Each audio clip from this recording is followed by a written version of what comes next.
আমার অনেক অভিজ্ঞতা হয়েছে এবং অনেক ইতিহাস অর্জিত হয়েছে। আমি আমার বই লিখেছিলাম যেন 20 জুলাই আমার বই শ্রমিক ভূমিকে দেওয়া অভ্যুত্থানের অজানা অধ্যায়, সেখানে তাকে বিশ্ববিদ্যালয়ের কথা আমি অত্যন্ত গর্বের সাথে উল্লেখ করেছি।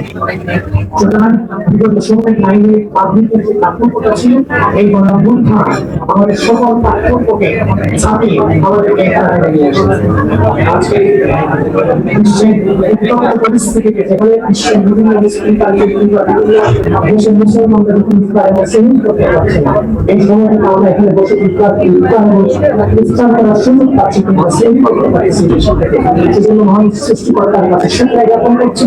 একই সাথে বিগত গণঅভ্যুত্থানে আমরা যেমন ঐক্যবদ্ধ ছিলাম, সামনে ছিল যদি সবকিছু ঐক্যবদ্ধ থেকে আসলে প্রশ্নে আমি সেই 5 আগস্টে আহ্বান আলোকে বলতে চাই যে আমরা প্রয়োজনীয় কাউকে ছেড়ে আপনারা সকলে ভালো থাকবেন, সুস্থ থাকবেন, সকলে সকলের জন্য